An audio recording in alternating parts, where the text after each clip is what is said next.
Hampir semua karyawan ketika ditanya, tujuan kamu kerja itu sebenarnya apa sih? Ya pengen cepat sukses, pengen cepat kaya. Terus apa yang kamu lakukan dong? Untuk supaya kamu itu cepat sukses, cepat kaya sebagai karyawan. Banyak sih yang dilakukan. Saya kerja dengan rajin, kerja dengan jujur. Orang belum nyampe kantor, saya sudah di kantor. Orang sudah pulang dari kantor, saya masih di kantor karena lembur. Saya sering lembur, saya kerja mati-matian.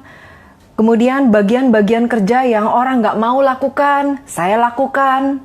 Waktu saya habis untuk kerjaan kantor. Terus kenapa dong kamu belum sukses kalau kamu sudah kerja mati-matian di kantor? Nah, saya sendiri nggak tahu. Ya mungkin bos kurang perhatian sama saya. Atau mungkin juga nasib saya lagi nggak bagus.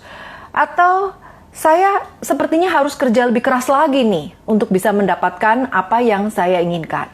Nah, yuk siang ini saya mau ngajak teman-teman semua yang ada di sini untuk kita sama-sama melihat mengapa sih sebagian karyawan itu justru mencegah diri mereka sendiri untuk menjadi kaya dan untuk menjadi sukses. Banyak karyawan itu nggak merasa nyaman dengan apa? Dengan uang. Ya, uang sebagai hasil keringat, ya, hasil kerja keras, nggak merasa nyaman dengan berbagai alasan. Sehingga akhirnya mereka tetap aja miskin. Walaupun udah kerja bertahun-tahun ya, puluhan tahun bahkan. Nah, hari ini saya akan sharingkan ada 5 pikiran yang bisa mencegah karyawan nggak kaya-kaya. Ya, pikiran-pikiran apa ini? Mungkin ada di antara teman-teman yang wah, saya pernah nih ngalamin pikiran seperti itu. Nah, ini adalah salah satu sebab kenapa kita lama banget menjadi kaya. Ya, nah coba nanti kita simak bareng ya. Saya sharingkan dengan contoh supaya Anda bisa lebih mencerna, bisa lebih nangkep. Oh, maksudnya seperti ini contohnya, gitu ya, contoh konkretnya. Supaya Anda bisa lebih paham akan pikiran-pikiran yang datangnya dari diri kita sendiri, yang akhirnya justru itulah yang menghalangi diri kita sendiri untuk menjadi kaya. Oke, contoh yang pertama. Misalnya, Anda baru aja ke ATM, Anda ambil uang cash 10 juta. Untuk apa? Untuk DP mobil bekas. Kemudian dalam perjalanan pulang, Anda ketemu nih dengan teman. Yang teman ini udah lama nggak ketemu. Terus diajak, yuk ngopi yuk. Kan udah lama nggak ketemu. Ngopi dah sebentar, kita ngobrol-ngobrol. Oke, akhirnya Anda yang baru keluar dari ATM, ikut bersama dengan teman Anda, terus ngopi. Nah, pada saat Anda membayar kopi, Anda buka dompet, Anda melihat bahwa teman Anda itu melihat Anda lagi buka dompet dan dompet Anda tuh penuh banget dengan uang. Ya kan baru ngambil 10 juta dari ATM. Nah, apa perasaan Anda saat itu? Ketika Anda tahu bahwa teman Anda lihat nih dompet Anda penuh banget dengan uang. Apakah perasaan Anda malu? Terus langsung buru-buru menjelaskan, oh uang ini sebenarnya untuk DP mobil. Atau Anda merasa nyaman. Ya, karena Anda merasa ya layak, ini uang saya, nggak masalah, nggak usah malu, nggak usah nutup-nutupin gitu. Nah, perasaan seperti apa yang Anda rasakan saat itu?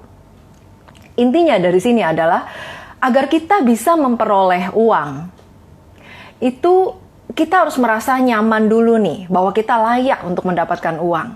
Kalau kita takut-takut ketahuan orang ya, dompetnya penuh, takut malu dilihat orang, nah itu artinya kita merasa di alam bawah sadar itu kita nggak layak untuk menerima uang gitu. Nah nanti alam semesta akan melihat apakah ini pantas gitu diberikan uang. Sementara Anda sendiri nggak merasa bersyukur, nggak merasa layak untuk memperoleh uang. Yaitu contoh yang pertama. Contoh yang kedua, Anda lagi ke undangan pernikahan nih, ada kondangan ya, Anda kondangan. Terus Anda ketemu dengan satu orang yang bilang seperti ini. Saya kalau dari omongan aja, saya berbicara, itu uang saya langsung mengalir deras, masuk ke rekening saya. Nah, ketika Anda dengar ada orang yang ngomong seperti ini, terus pikiran Anda seperti apa nih? Apakah pikiran Anda seperti ini? Ya ampun, itu orang sombong banget ya. congkak sekali ya. Mana ada sih, cuman ngomong doang, duit mengalir ke rekening.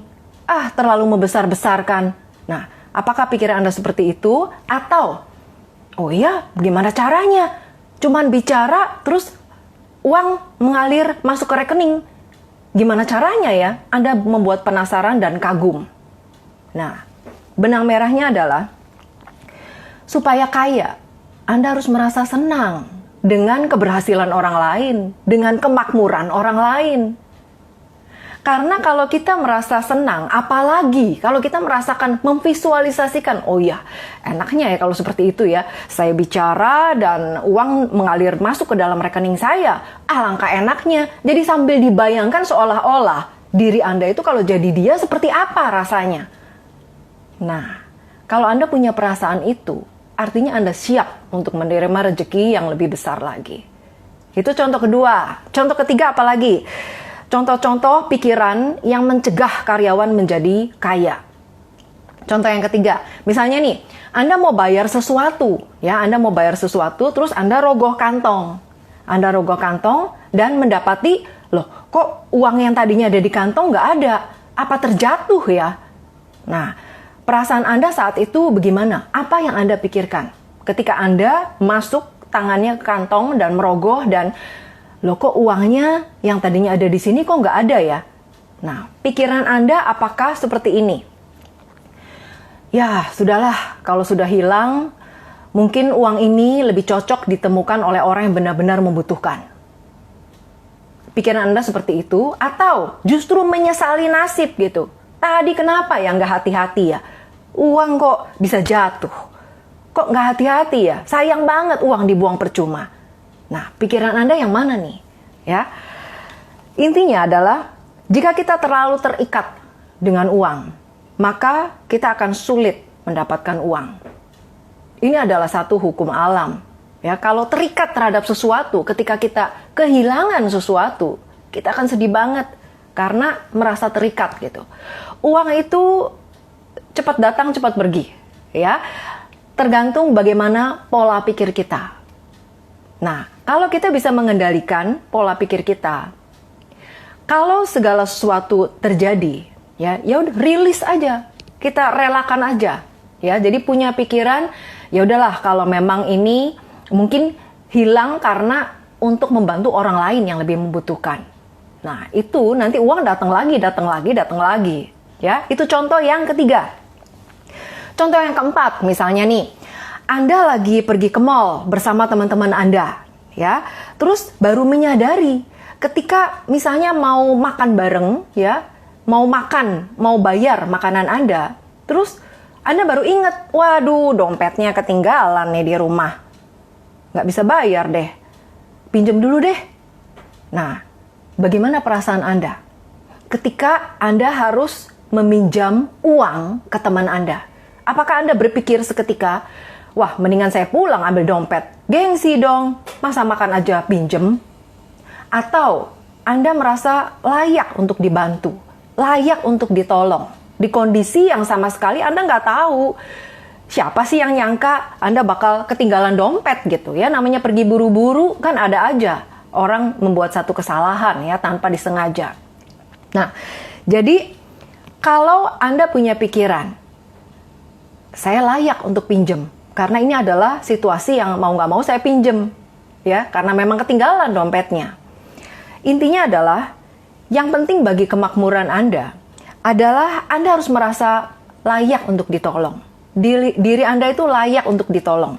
Karena kemampuan Anda untuk menerima itu akan menentukan seberapa besar kemakmuran yang akan Anda dapatkan. Oke, saya kasih satu contoh lagi ya, contoh terakhir. Banyak karyawan itu mengaitkan yang namanya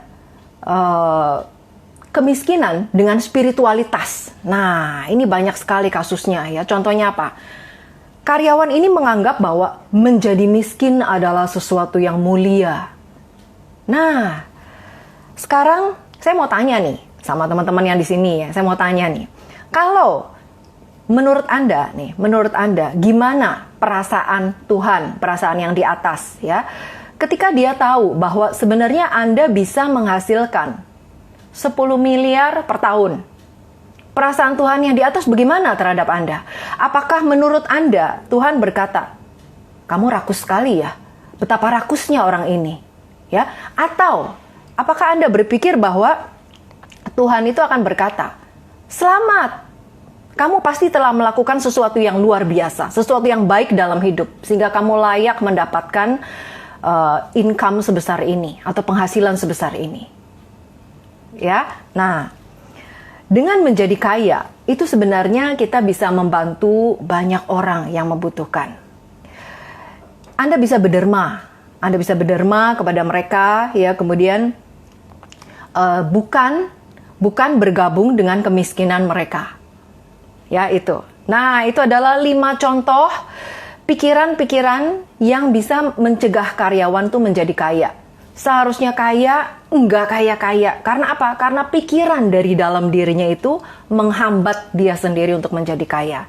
Nah, semoga dengan tayangan ini kita, ya, saya, Anda, khususnya yang para karyawan yang banyak sekali pemikiran, kenapa nggak kaya-kaya? Udah kerja pontang-panting, udah kerja mati-matian, kenapa nggak kaya-kaya? Nah, coba renungkan 5 pikiran ini.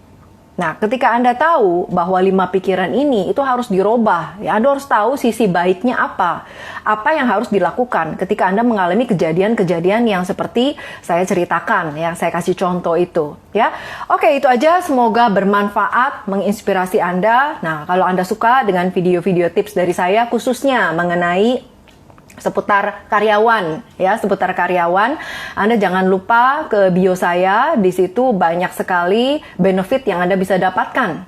Contohnya, Anda bisa nonton webinar gratis, Anda bisa dapatkan tips, ya, terus Anda juga bisa belajar strategi internet marketing. Bahkan kalau Anda sebagai karyawan tidak mau meninggalkan pekerjaan Anda yang sekarang, Anda masih betah, tapi mau mendapatkan sumber income lain dari bisnis internet, nah, Anda juga bisa mampir ke bio saya atau DM saya. Nanti saya akan kasih tahu caranya bagaimana. Oke, itu aja. Saya Christine Amalia, founder dari Karyawan Milioner. Sampai jumpa di Karyawan Milioner Tips berikutnya. Bye!